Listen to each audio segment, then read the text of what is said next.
First off, what are your thoughts about tonight's show that's coming up?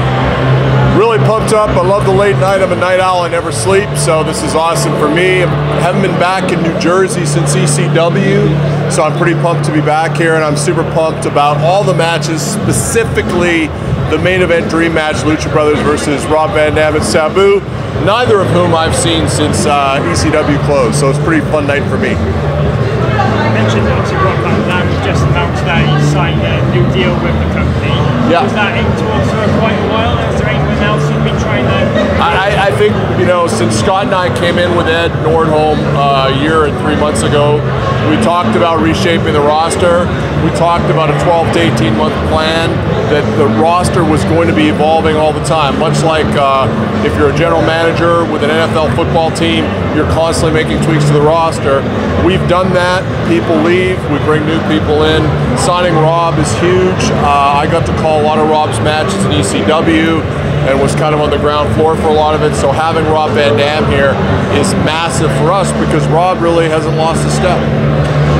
So you talk about the evolution, the constant evolution of the roster and everything.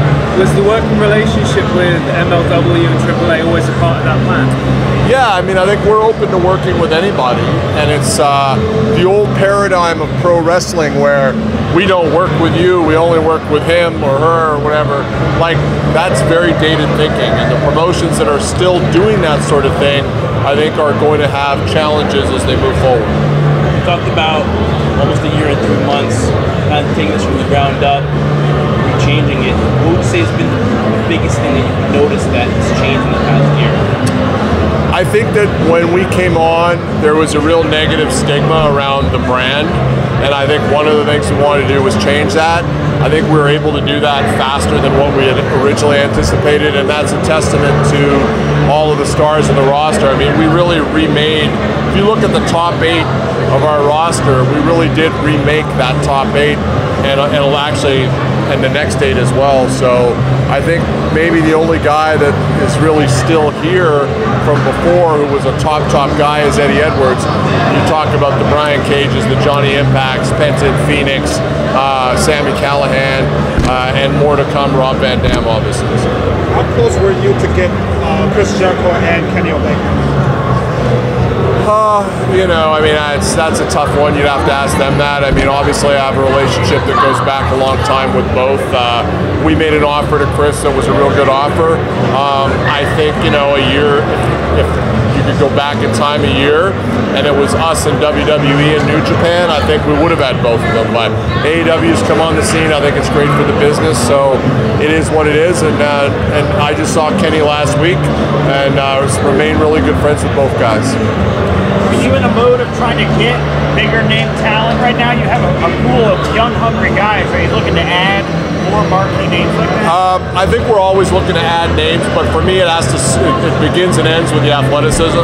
So it's like a guy like Rob, who's a massive name in the business, multiple-time world champion. The thing I love best about Rob is still Rob Van Dam. So not looking to bring in guys who can't go anymore and are just names. We're going to continue to go after stud athletes like Rob. Dean Ambrose leaving WWE. Talking about getting out of the studio, like getting out of Universal Studios.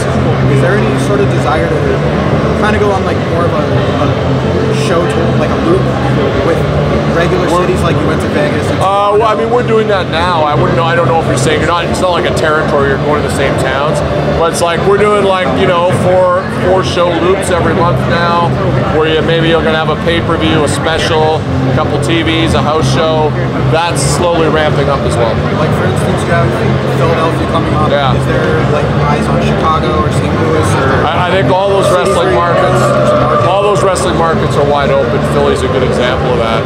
With Dean Ambrose leaving WWE, is he on the Impact Wrestling radar?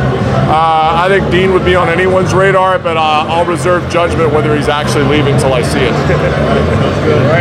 All right, guys. Thank you. Thank you.